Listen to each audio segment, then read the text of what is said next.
أعوذ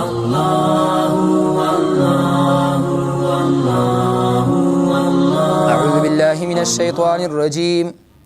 بسم الله الرحمن الرحيم ومن يرغب عن ملة إبراهيم إلا من سفه نفسه ولقد اصطفيناه في الدنيا وإنه في الآخرة لمن الصالحين إذ قال له ربه أسلم قال أسلمت لرب العالمين. عزت مند ناظرینو مخکې دوو آیاتونو کې دا تذکره وشوله چې حضرت ابراهیم علیه السلام دعا غوښتلې وه، وی ای الله رب العزت زما په ذریت او اولاد کې یوه ډله ستا تابعداره پیدا کا او موږ هم د خپل ځان تابعدار وګرځوه، مسلمین هو وګرځوه، او موږ ته زموږ افعال د حج طریقې د بندګۍ طریقې د عبادت طریقې د قربانۍ وښایه، او ای الله په مونږ باندې مهرباني وکړه، ته ډېر مهرباني کوونکی توبه قبلونکی. بل آیت کې الله فرمایلی چې دا نبی صلی الله علیه وسلم دا ثمره د دعا د حضرت ابراهیم علیه السلام ده، نو لہذا تاسو د دې نبی نه انکار کول نه دي پکار. او د کار نبوت څلور کارونه، یو کار دا چې آیاتونه خلکو ته لولي، دویم علم د قرآن خلکو ته ښیي، علم د کتاب، سلورم حکمت حدیث سنت طریقې بیانې خی امت ته، او سلورم د بدو اخلاقو شرکیاتو گناهونو نه د خلکو تزکیه کوي او پاکي. آیت نمبر 130 کم چې مونږ تلاوت کړی دی، په دې کې الله رب العزت زجر ورکوي هر هغه چاته چې هغه د دین ابراهیمي نه مخ اړوي، او دا تردید کوي په دې آیت کریمه کې د یهودو نصاراو او مشرکانو، ځکه چې یهودو د ملت ابراهیمی د تابعدارۍ دعوې کولې، دغه شان مشرکانو هم د ملت ابراهیمی د تابعدارۍ او فرمانبردارۍ دعوې کولې، او نصاراو هم د ملت ابراهیمی د دین د ابراهیم علیه السلام د تابعدارۍ او فرمانبردارۍ دعوې کولې، حالانکه دریو وانو عملا د هغې نه انکار کوو، اگر چې قولا یې دا وي چې مونږ د هغه دین منو او په هغه دین باندې مونږ روان یو. لکه مشرکان بت پرستو، حالانکه حضرت ابراهیم علیه السلام د بت پرستۍ نفي کړې وه، د بت پرستۍ رد او تردید یې کړی. یهودیان عزیر علیه السلام له به بندګي کوله، د هغه عبادت کوونکي وو، د هغه پرستش کوونکي وو، حالانکه ابراهیم علیه السلام منع کړی و د دې نه چې د الله نه علاوه د بل چا بندګي دې وشي. نصاراو د حضرت عیسی علیه السلام بندگی کوله، هغه ته د الله زوی وي، د تثلیث عقیده یې ساتلې وه، د حلول عقیده یې ساتلې وه، صلیب پرستی یې کوله، او د محمد رسول الله صلی الله علیه وسلم نه انکار کوو، او بیا به یې هم وي چې موږ په ملت ابراهیمی باندې یو، موږ د ابراهیم علیه السلام په دین باندې یو. د آیت کریمه کې الله د دې دریو وانو ډلو تردید کړی دی، هم د یهودو، هم د نصاراو، هم د مشرکانو. ومن يرغب عن ملة إبراهيم إلا من سفه نفسه، من په معنی د لا باندې دی. ومن يرغب او مخ نه اړوي عن ملة إبراهيم، د دین ملت د ابراهیم علیه السلام نه. سورة انعام آیت نمبر 74 کې براشي چې ابراهیم علیه السلام خپل دلیل څنګه بیان کړو، او داغه تفصیلی واقعا نقلی دلیل د ابراهیم علیه السلام نه براوړي. الا من سفه نفسه، مگر هغه څوک چې بیوقوف کوي خپل ځان لره، چا چې خپل ځان بیوقوفه کړی دی، دغه سړی د ابراهیم علیه السلام د دین او د ملت نه اوړي، روغ سړی د دین ابراهیمي نه اوړي، مسلم ذهن والا سړی د دین د ابراهیم علیه السلام نه اوړي. ولقد اصطفیناه، او یقینا غوره کړو دلره مونږ په دنیا کې د پاره د بیان د توحید الله ابراهیم علیه السلام غوره کړو، د پاره د بیان د دین الله رب العزت ابراهیم علیه السلام غوره کړو.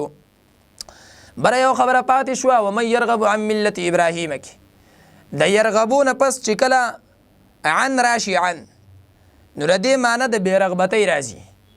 او کله چې د یرغبو پسیله کې د یرغبون پس فی راشي، نو بیا په معنی د رغبت ساتلو کې راځي، رغبت رکنا اردو کې معنی کومو، او چې کله تی وروستو عن راشي پسیله کې د یرغبون رغیبه یرغبو، نو د هغې معنی بیا د بې رغبتۍ راځي. نو ځکه موږ دا معنی وکړه چې مخ اړوي عن ملت ابراهیم، د ملت د ابراهیم علیه السلام نه، یعنی بې رغبتي کوي د ابراهیم علیه السلام د ملت او د دین نه. ورپسې الله وی وانه فی الاخرة لمن الصالحین، او یقینا خامخا د ابراهیم علیه السلام بېشک هغه ابراهیم علیه السلام فی الاخرت په آخرت کې لمن الصالحین خامخاوی بده د کاملو نیکانو خلقونه. الله وی آخرت کې هم درجه او مرتبه لوی ده ولی د دین کاری کړی دی. ورپسې آیت کریمه کې الله رب العزت د ابراهیم علیه السلام عظمت شان بیانوي ښه اذ قال له ربه اسلم کله چې اوی ابراهیم علیه السلام تا رب داغه اسلم تابیدار شه گردن نهات شماتا گردن کې د ابراهیم علیه السلام غاړه کې د ماتا زما تابیدار شه. اسلم یسلم خپل ځان د چا سپرد کول چاته ځان سپارل او هغه څه کول څه چې ورته هغه وایي